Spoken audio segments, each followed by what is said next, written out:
Hey everybody, welcome to GGS Railways. My name is Greg. This is my YouTube channel. Today we're going to look at the 1935 Lionel Trains catalog. You may have noticed that we already did the 1932, the 1933, the 1934, and now we will follow up with the 1935. 1934 left us with a bit of a cliffhanger, so we're going to follow it up here in 1935 to see what happened. Before we get started though, for our returning members, hello, thank you, we appreciate you. We appreciate you returning and liking our videos and giving us comments, suggestions. You guys are like family to us and we really appreciate you guys. Seriously, we could not do this channel without you. If you're not yet a subscriber, I'm just going to simply say why. Why not? Hey, go ahead and subscribe. You don't want to miss shenanigans like this. Okay, so I forgot one minor detail. I've been looking at these videos and tutorials on how to improve your YouTube videos, and they say if you have a co-host, it makes your videos better. So Abby today, as long as she'll stay here, she's going to be the co-host. All right, now on with the video. So let's get started. If you haven't already, you might look at the videos that precede this. I'm going to put them all in a playlist so it'll be easier for you guys to find. And the reason I say that is because the catalog's kind of created a story where you can't wait to see what happens next, and that's of course a marketing strategy.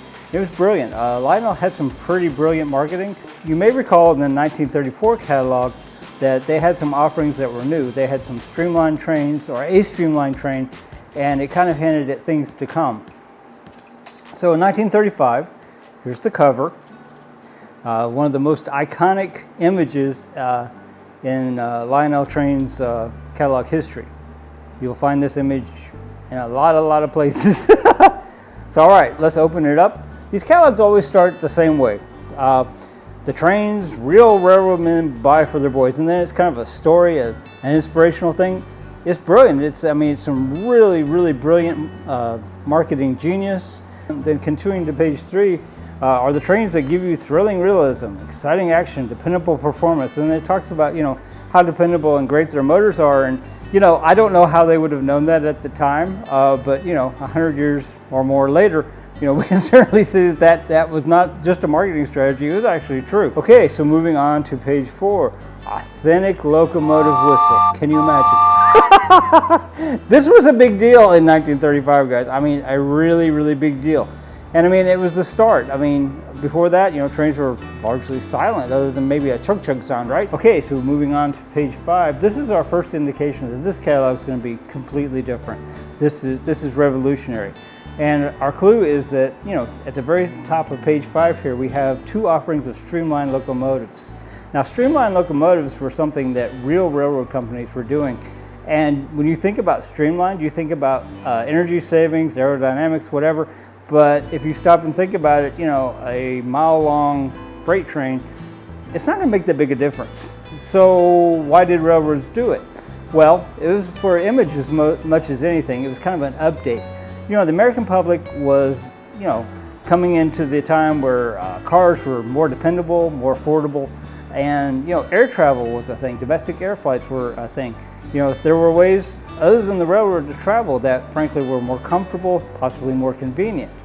So this was kind of an attempt by railroad companies to modernize their fleet. So railroads were forced to make their trains more comfortable. And that included climate control. Train travel was pretty much known for being kind of miserable. You're either too hot or too cold, and railroad companies started implementing the idea of air conditioning on their trains. Now, some were a little more hesitant to do it than others, but eventually it became a more comfortable way to travel. So this was kind of a modernization effort. The streamlined train, it's modern, it's better technology. And a lot of the streamlined trains were simply sheet metal fitted on top of the old the old locomotives. There wasn't really much anything new about it. So Lionel hooked into this idea of the streamlined trains. Of course, they have to make trains that look like trains that people see, model train.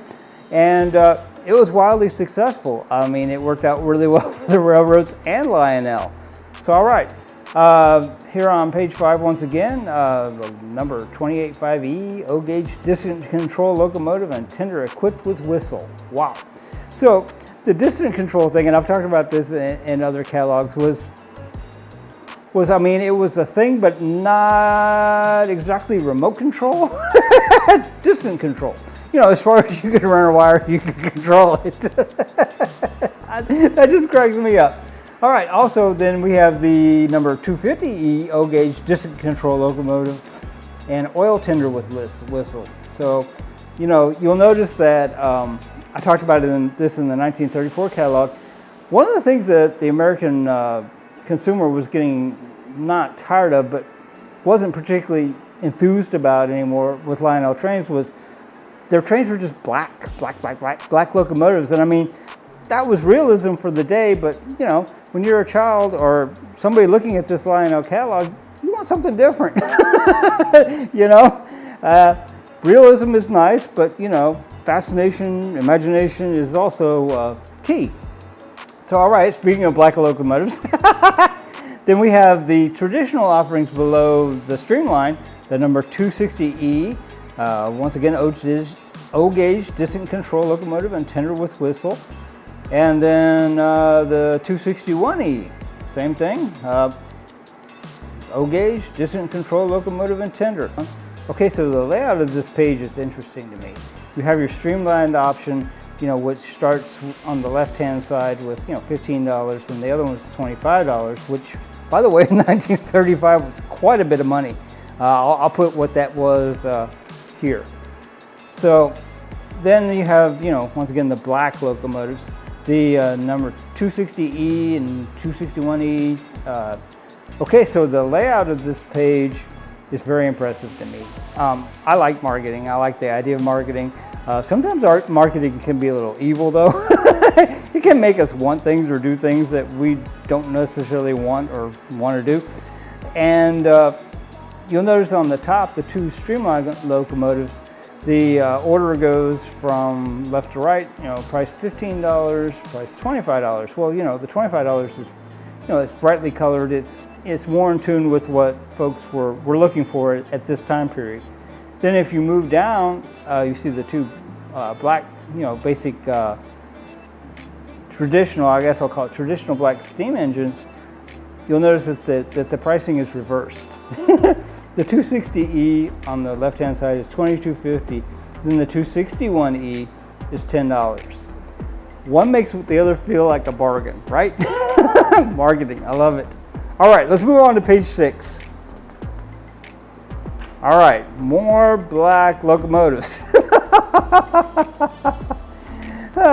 So, okay, we have the number 392E distant control locomotive with whistle. Yes. Then the number 385E distant control locomotive with whistle. You'll notice, though, that while these are black locomotives, they have some accents of red, and then, of course, you know, the silver.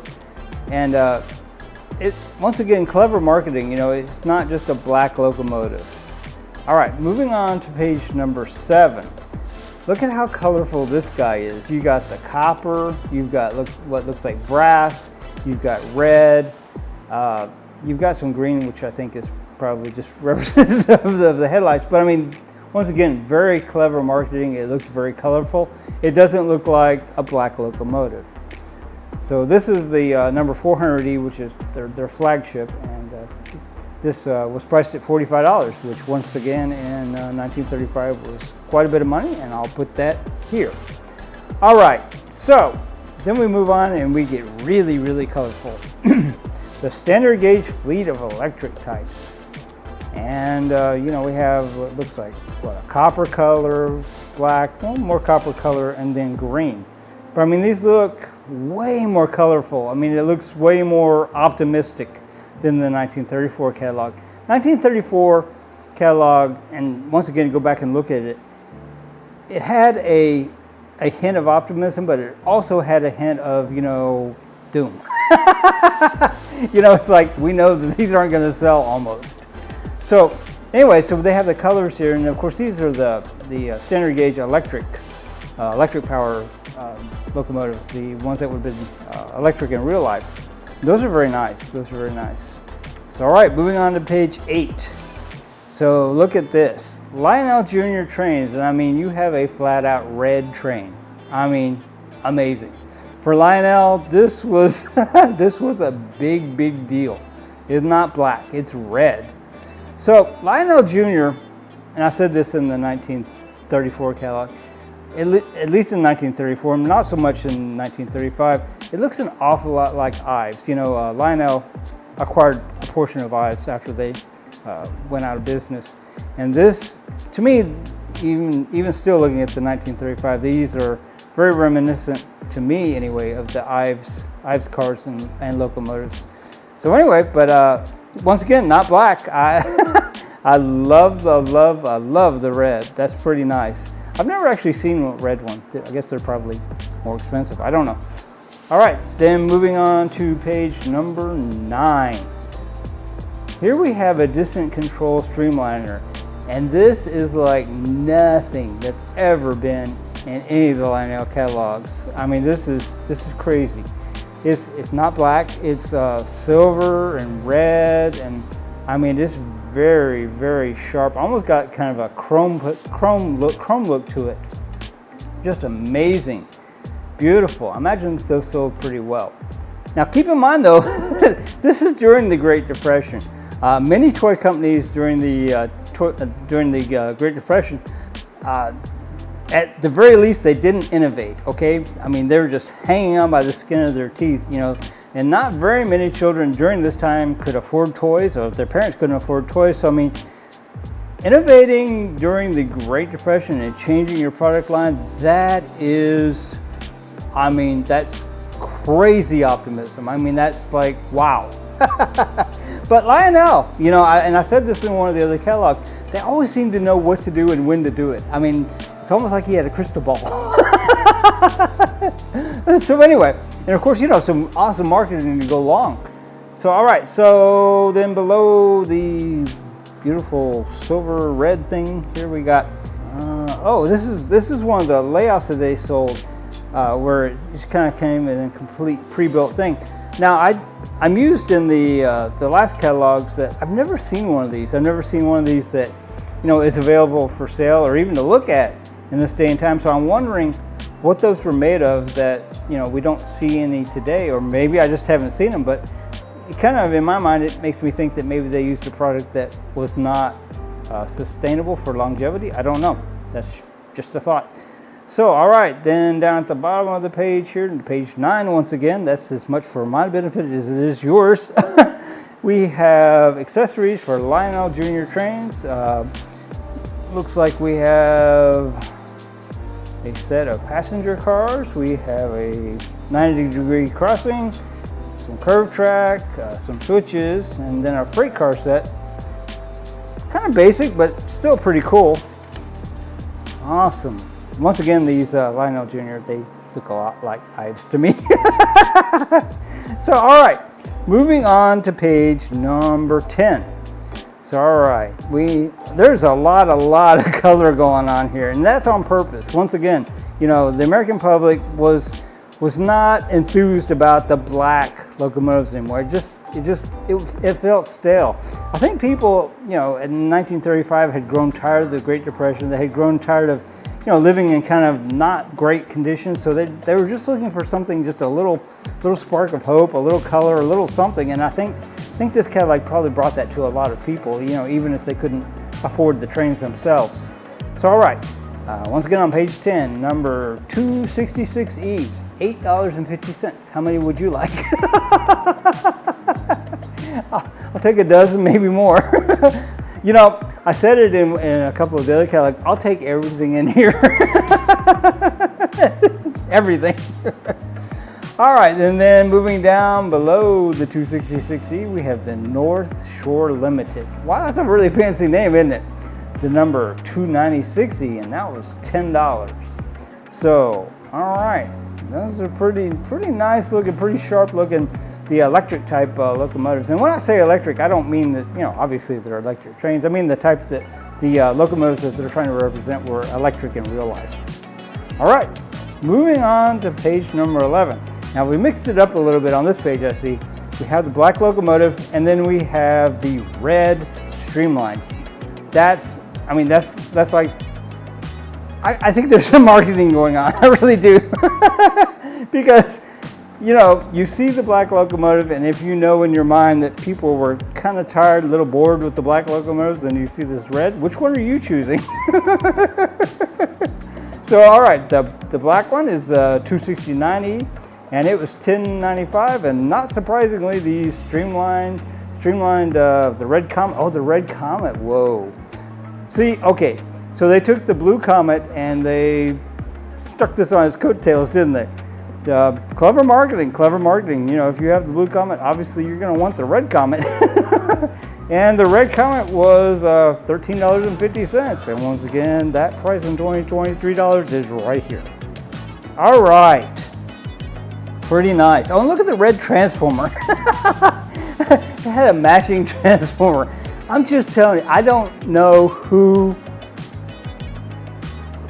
or what firm or what did the marketing for Lionel, but ingenious. I mean, consistently ingenious.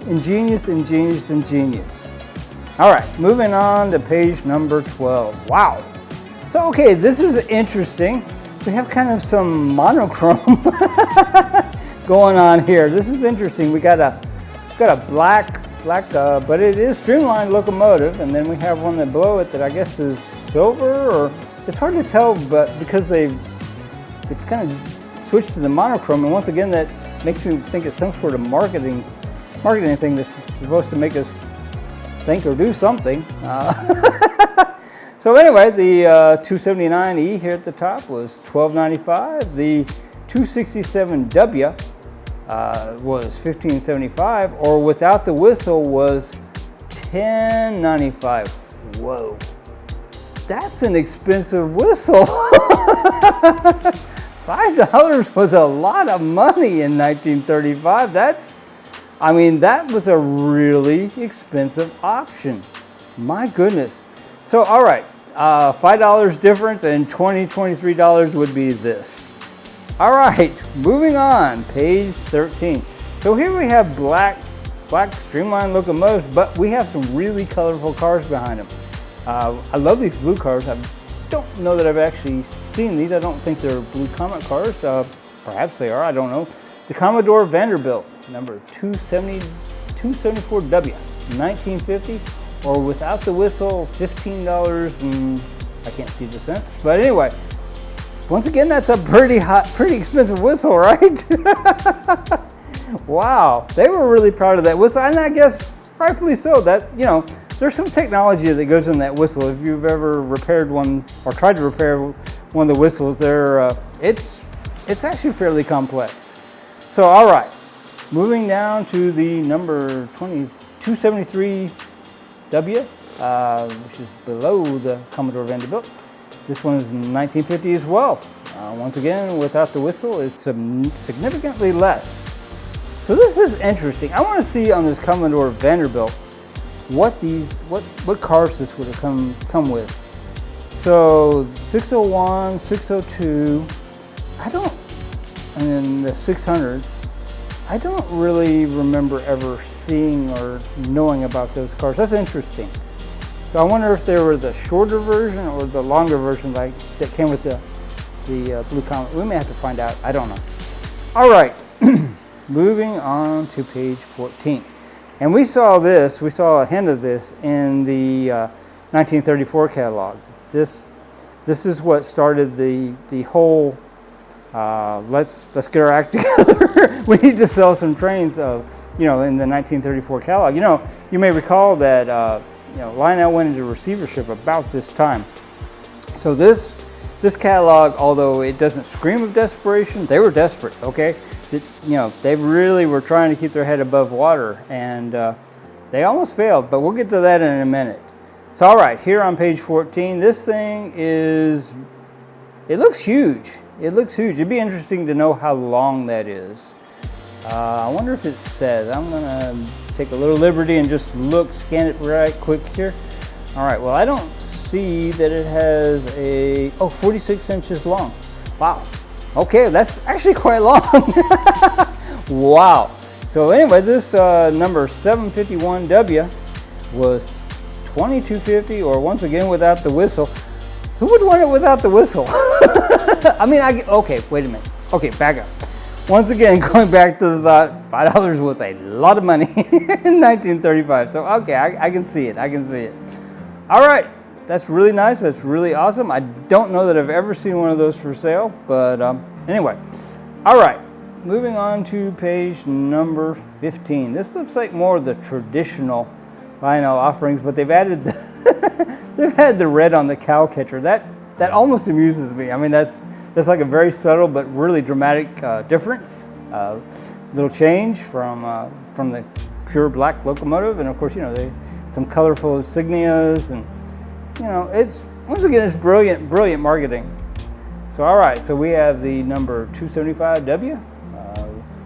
Apparently it's only offered with the whistle for $25. Then we got the 276W for also $25 with the whistle.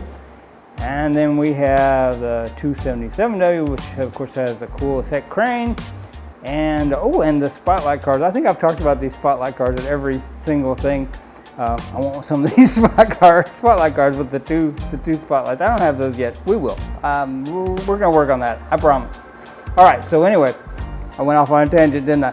The number 277W was $32.50, and once again, just with the whistle. There's no option for not a whistle. That whistle was really, I mean, a big deal. It was a really big deal. All right. Let's see. Moving on to page 16. Now, these are really, really bold for Lionel. I mean, that orange, that's, wow. That's, you know, I don't know what the Lionel founders' thoughts were on conservatism as far as color and stuff goes, but this seems pretty extravagant, for, you know, especially compared to what we've seen in years up to this. So this is a Hiawatha. Woohoo! All right, the number 755W with whistle, $32.50. $32.50 in 2023 dollars just for fun. We're gonna put it right here. All right. Then the number 757W with whistle, also $32.50. Awesome. So I guess the difference is, you know, you have passenger cars and then freight cars. It's pretty nice, pretty nice. Once again, I'll take one of each. All right, moving on to page 17. So this is kind of a mixed bag page. I don't quite get what's going on here as far as the layout of this page, but okay. Up top, we have the number 365E for $22.50. Doesn't say anything about a whistle now. Well, I mean, that's okay. It's one of the electric in real life locomotives. So I guess maybe that wouldn't have had a whistle. It would have had maybe a bell. I don't know. So then the number 377W right below that with the whistle for $32.50. Wow. So then below that, we have the number 366W with whistle, $30. Okay, I just gotta stop here for a moment and say that Abby's being the best co-host ever. She's not interrupting me, she's not correcting me.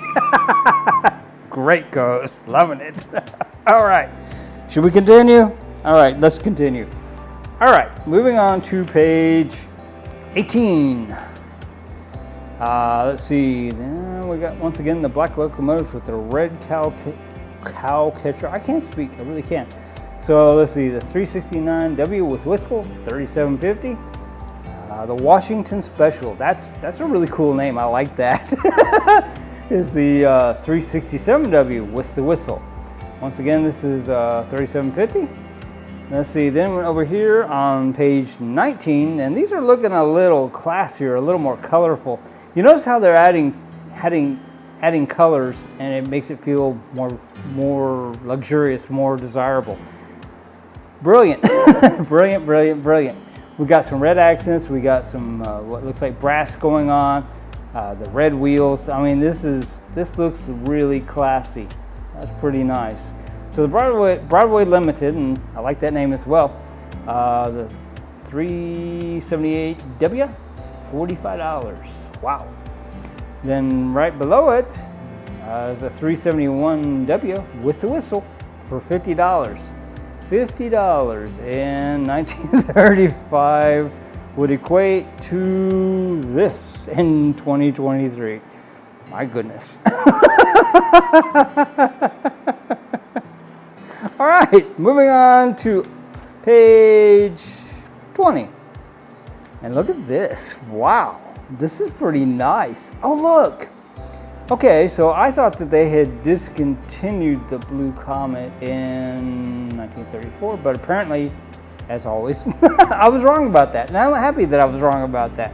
So this is standard gauge, the Blue Comet. This is a 396W with whistle, $70. $70.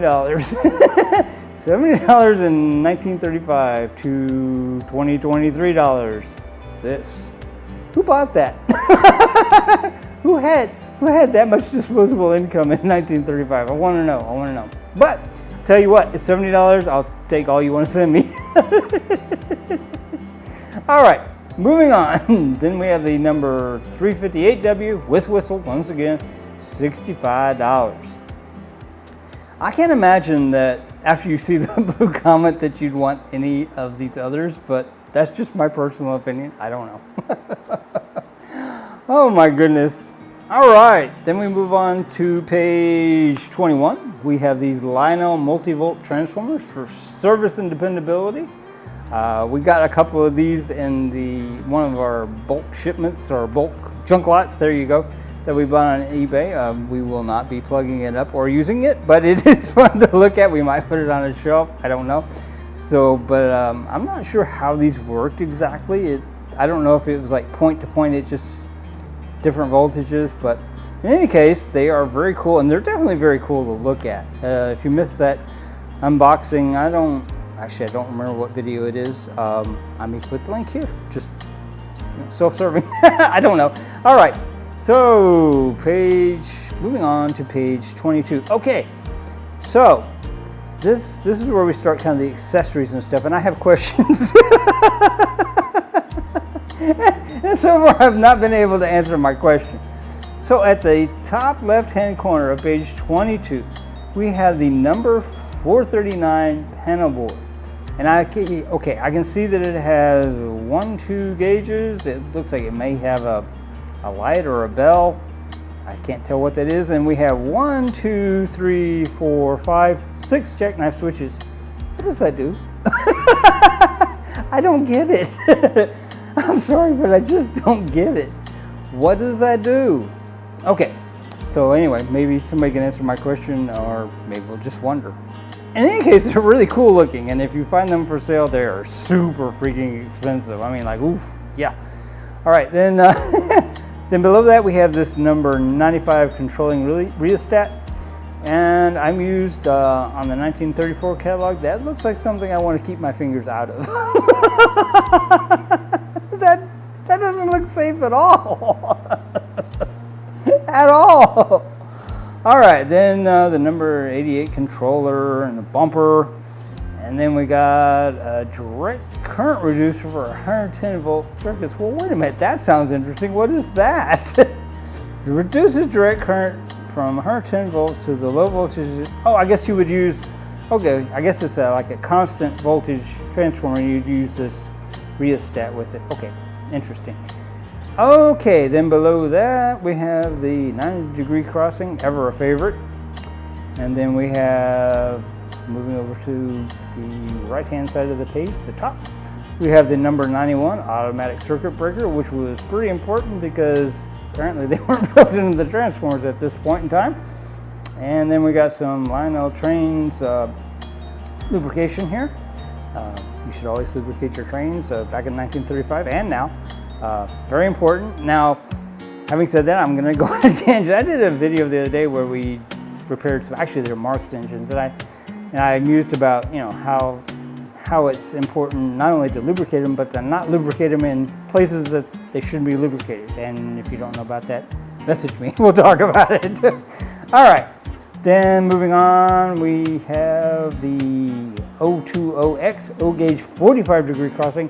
I don't believe I have one of those. I think that intrigues me. I like that. So, okay, then moving on to page 23, we have some O gauge and standard gauge track. My standard gauge track is pretty junky in there, so I'd like some of this, please. Yeah, okay. And then, of course, we got the power clip on. That's always important.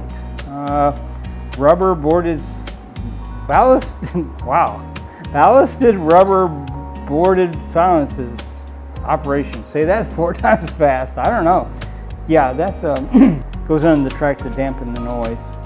Okay, so then we have this, and this once again just intrigues me, and I know it's not funny. It's just Greg. Okay, so just indulge me for just a minute here. Distance control automatic non-derailing switches. Well, you see the wire. As long as you want to make that wire, that's distance control. And I mean, I understand. I totally get it. It's electric. It's not the manual switch. Well, then below it, speaking of manual switch, we have the hand-operated switches. Pretty nice, pretty nice. When I was growing up, I had a layout, and mine were manually switched, but my layout for Lionel was pretty small, so it really wasn't that big of an issue to just lean over. All right, so moving on to page number 24. So we got new model builder solid rail track. Well, that's interesting. I didn't know Lionel ever made a solid rail track. Did you? I kind of want some of that. It wouldn't bend. It wouldn't crush. That's very interesting. Well, I just learned something. How awesome is that? All right, then want to get another model builder's 90-degree crossing, the tubular track. So I'm quite sure how that is different than the one. Well, okay, it looks like it's just built different. Okay, never mind. Once again, a tangent. Then in the middle of the page, new model builders O gauge switches. Very, very nice. So, all right, pretty nice. We may have to check out that solid rail track. I don't know. I wonder if any of that still exists. We'll see. So, all right, then it looks like on page 25, we start with some of the cars, O gauge. And once again, these are all very, very colorful. Very, very nice. So, okay, so we have, looks like baggage car, Pullman cars, observation cars,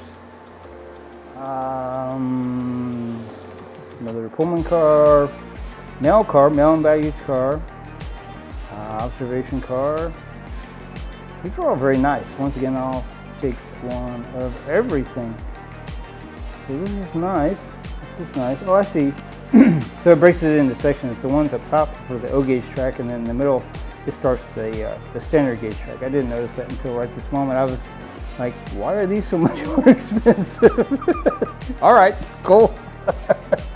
Good reason. Good reason. So all right.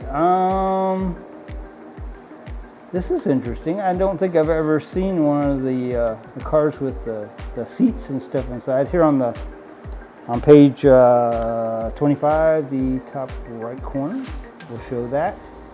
That's pretty nice. I'd like to have that. Yes, very nice. Mine were just hollow shells. Very cool. Okay, moving on to page 26. These look like O gauge, things that we've seen in prior catalogs. This number 815, I actually saw one of these for sale today. The green color, I want one of these green tank cars. I don't know why, but I really want one of these green tank cars. We need one of these. Yes, we do. So, all right, and we'll take it in both the O gauge, and then we'll take it, skipping to page 27, one of the standard gauge. Yes, we want both. Once again, I'll just take one of everything. Is that okay?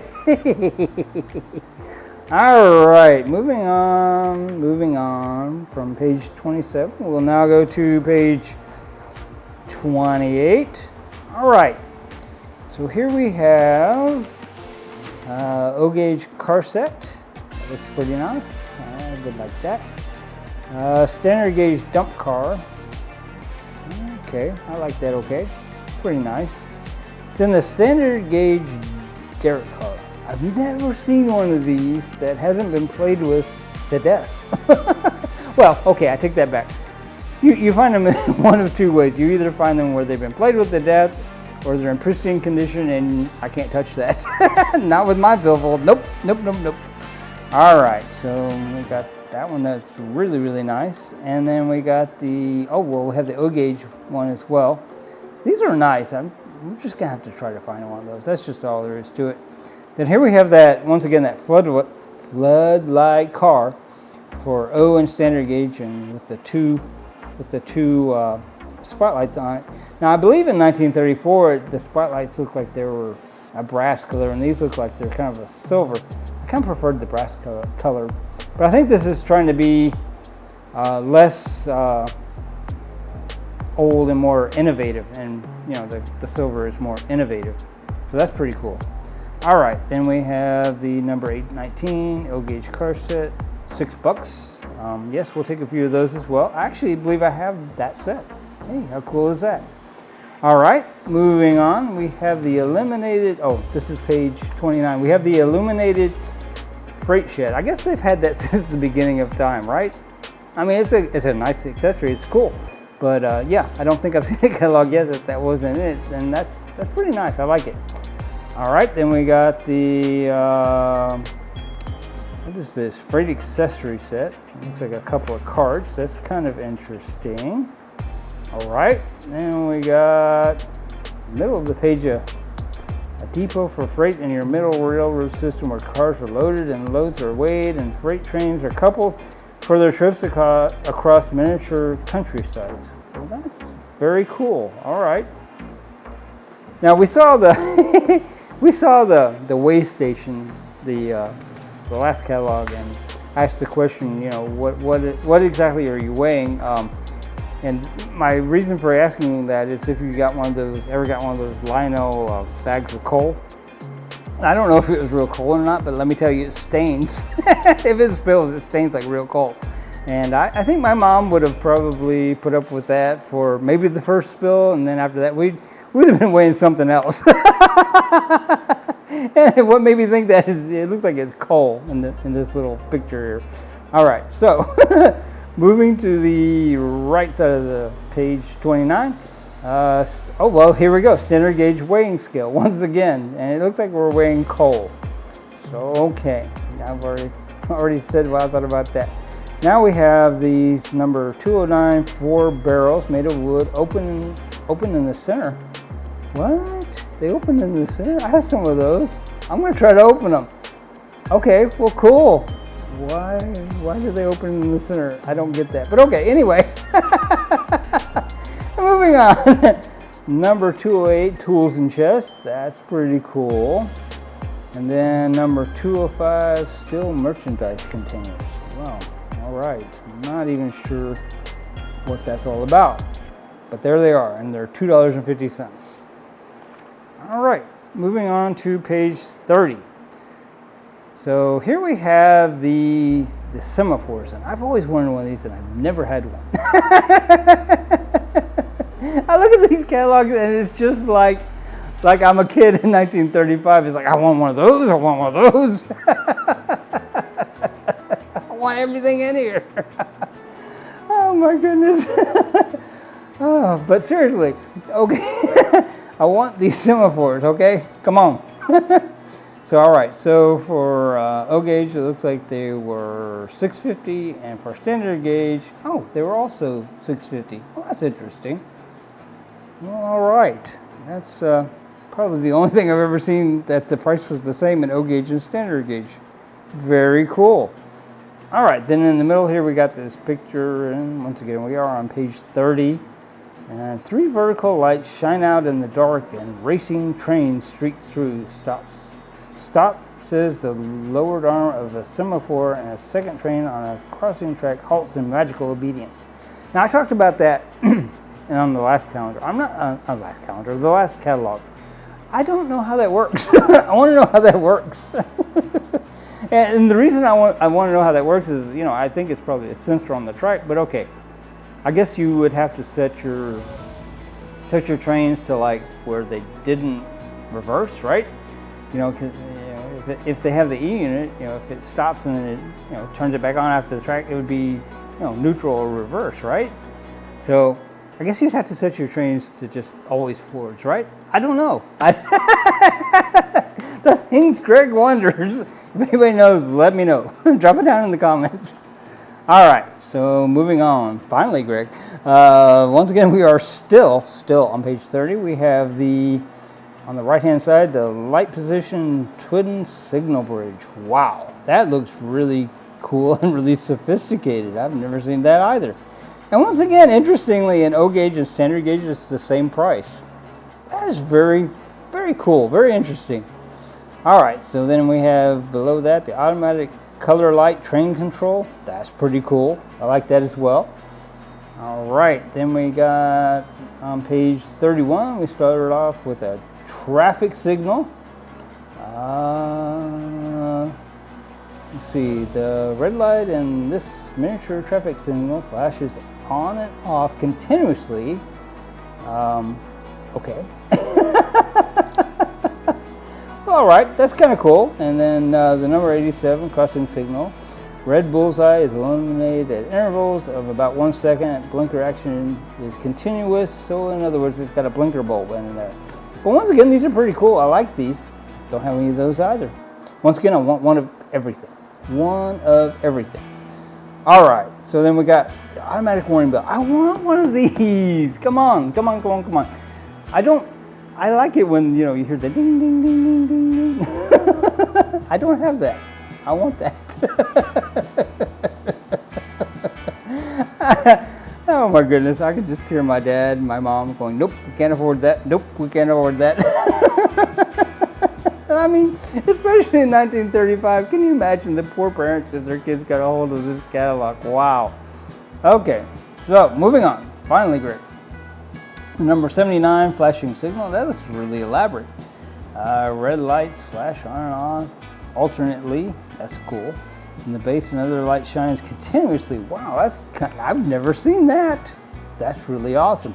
All right, here in the middle, we got another one of these pictures. So it says, you bear the distant whistle. Oh no, you hear. That looks like a bee. Doesn't that look like a bee to anybody else? You hear the distant whistle of a train. Lights flash on at the crossing. Bells ring, gates are lowered, and a watchman rushes out swinging a lighted lantern. Well, that's a lot of different accessories, but yes. Yes, you could do that. Wow. That's so awesome. Once again, I want one of those bells, okay? Yes, please. All right, then we have on the, did I say we were on page 31? We are on page 31. On the top right-hand corner, we have the automatic gate man, very, very classic accessory. You need one of those on every layout, I think. Yes. Then we have the O gauge warning signal.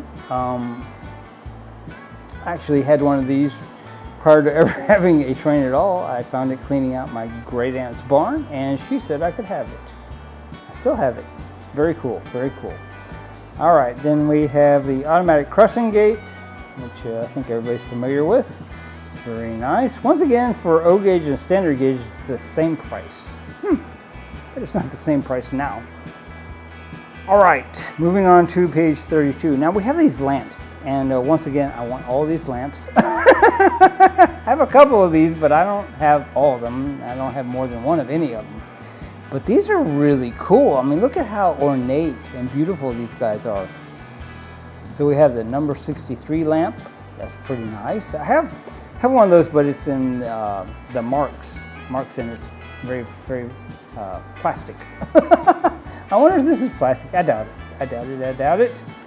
All right. Then we have the number 54 to the left. That is beautiful. That green. Whoa. Then the number 59 lamp. Right. That's also beautiful. I have one of those. It's not red though. Very nice. Very nice. Then moving right along, we have the number 59. Oh, it looks like this one is gold. Yes, that's nice. I think mine is silver. Now I'm gonna have to go look. I don't know. So all right, and then the number 53. Yes, the number 57. Wow. Then the classic number 56. I have some of the way later ones of these that are plastic, but I don't have any of that. this genre, this era. That looks very nice as well. So once again, one of everything, maybe two of some things. All right, moving on to page number 33. Okay, so this is something I've talked about in every catalog I've seen them.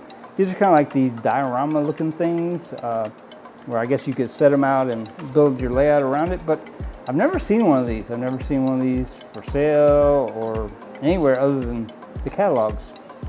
So I guess my question is, did they not sell very many of these, or were some of the elements of this not sustainable? They didn't last? I don't know. You know, I don't know what those trees or the grass or anything would have been made of. Maybe it just all fell apart. So all right, here in the middle we got once again one of these little things to spark your imagination. Homes for your passengers and trainmen surrounded by high hedges, tall trees, and rolling green lawns. With these Lionel houses, you can create a village inside your track circles. Well, that's just very awesome. I like that. Once again, though, I've never seen any of these in real life.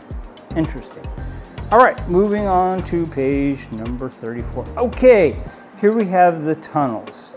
Now, I've said this, and maybe it's not a popular opinion. I don't know. I don't like these tunnels. I just don't like them. They don't look real to me. They don't look, I don't know, they look really cheesy. Now, having said that, and I've told this story in either one or maybe all the catalog videos, I tried to create tunnels, you know, when I was about 10, 11 years old. My mom and I, we went out in the garage, we did some chicken wire, some paper mache, and we built the world's ugliest tunnel. And not only was it ugly, but it did not look real. I mean, so I guess props that these, you know, at least you know that they're tunnels, right? So, but I don't know. I don't like these. Now, I've seen some of you guys where your layouts, I mean, just ultra realistic in the mountains and the tunnels, and that's, wow, props, major props. My mom, chicken wire and paper mache, not so much. Oh, I love my mom, just not the paper mache and the chicken wire in our tunnel. That tunnel was, ooh. Oh my goodness. So, being 10 or 11 years old and still having a vivid memory of what that tunnel looked like, that says just how ugly it was. All right, so moving on to page 35, these bridges. I am in love with all these bridges. Please, I want all these bridges. I mean, look at these. These are so awesome. Wow. Wow, wow, wow. See, it's probably a good thing I wasn't a kid in 1935. I'm like, Mom, Dad, come on. Wow, wow, wow. All right. Moving on to page 36. So we have some illuminated stations, and those are pretty nice. Then we have these miniature railroad figures. And I said this in one of the, or maybe all of the last videos where we did the catalogs, but I think these are made of lead. Not only do I think these are made of lead, but I think they're painted with lead. So I'm just wondering, you know, what point in time did toy manufacturers go, oh, lead, not a great idea for children's toys. All right, then we have the Flagstaff and flag. I made a comment. I was going to do a July 4th video, and I was going to, you know, pull out all my trains that had American flags or some sort of nod to, you know, America or July 4th. None. All my Lionel stuff, none. All my Mark stuff, none. And I can't help but wonder why. Maybe I just have the wrong stuff, but I mean, I was almost kind of disheartened. So, well, interestingly though, I ordered some some HO locomotives, and I don't remember what brand they were, but they were not made in America, but they had, you know, American flags and stuff on it. So, all right, cool. All right, now that tangent's over. All right, so in the middle of page 36/37, we have kind of an image. It says, most interesting spot in the whole miniature railroad system is the passenger terminal, constantly active with the arrival and departure of the trains. Well, I bet it was, actually. Let's see, then it continues to say, here are the miniature figures of passengers, trainmen, and redcaps loaded down with their bags, give the scene the lively realism of a railroad station. Very nice. Okay. Moving on to page number 37. I'll take that number 128, please. That is nice. And it's got the American flag. Look at there. Wow. Yes, we need one of those. You know, these were supposed to be realistic for the time, but since I wasn't alive in 1935, we're going to just kind of have to take their word for it because I don't know. All right. Moving on to page 38, illuminated switch signal tower. That's pretty nice. Never had one. I've had some of those that were plastic, but they're always broken in some way. So, yep. And then moving down, page 38 is this industrial power station. Now, when I saw this in one of the previous catalogs, I had no clue what this was. I thought the building was cool, but I didn't know it was to house transformers power station. Hello, Greg. But once again, I don't care anything about the transformers, but I want this building. I want this building that says Lionel. Woo-hoo! Wow. $17.50, by the way, to $23 right here. All right, so here in the middle, once again, we have this little photo with the cute little text. It says a huge building like those used by real railroads for generating power, substations, tall signal towers, and glass enclosed offices for the tower masters. The miniature system. Wow. Okay, that apparently was before my time. Very nice, though. Once again, I want that building. All right, then continuing on page 38, on the right-hand side of the page, number 436 power station. That's once again for just one transformer, it looks like.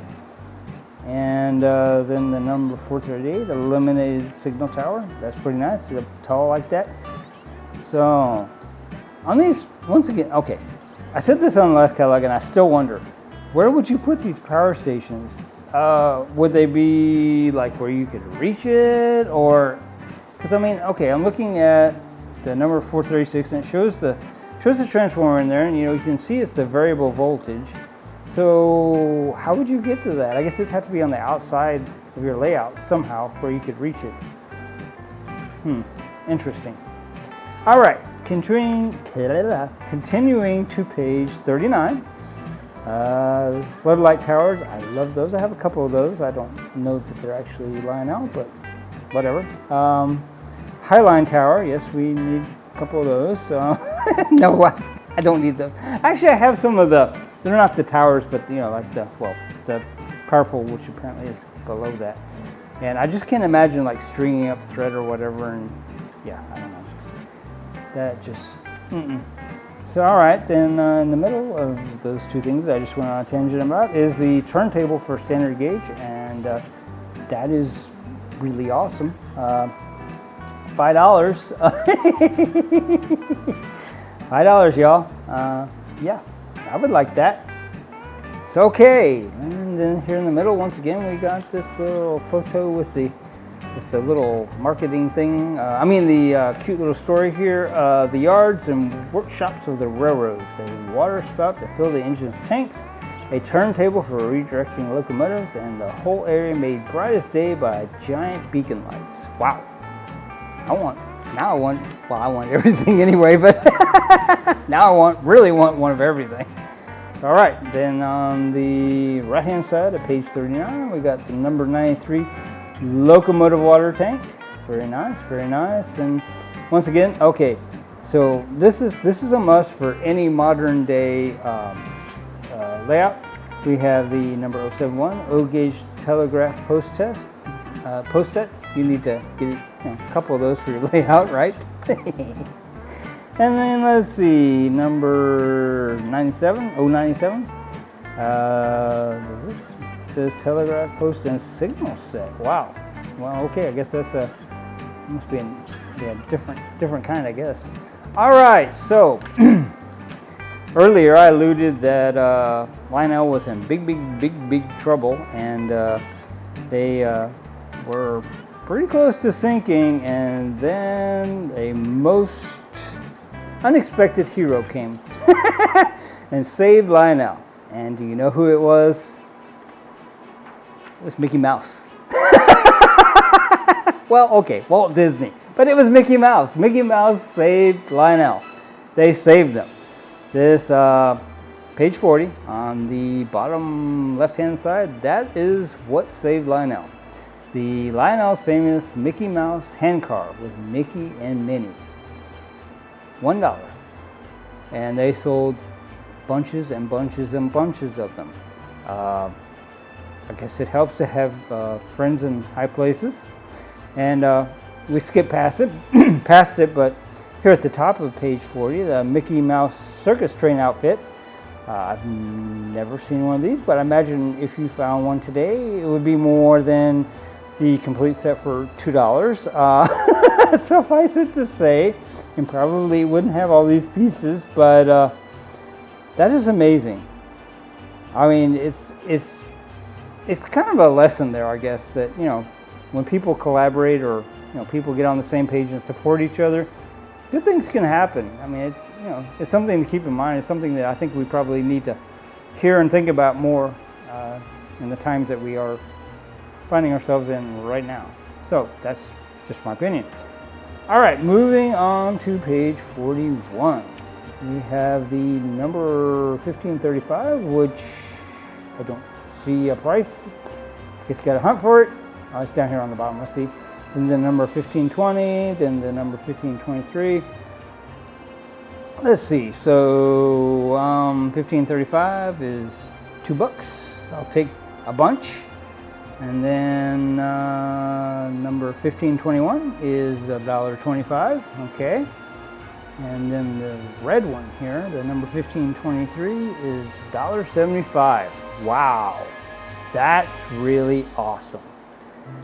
So, oh, these are wind up. I was like, duh. All right, yes, these are wind up trains. Wow. Well, that's very cool. So, all right, then we got, you know, the freight cars, which is basically, I think, the same thing as the powered, but, you know, for wind up. Then we got accessory set, which is a bunch of signs and stuff. Then we have the station, which is really cool. Obviously not powered because it's wind up. And then we got the passenger set. Very nice, very, very nice. All right, moving on to page 422, we have lots and lots of Mickey Mouse. And once again, Mickey Mouse saves the day.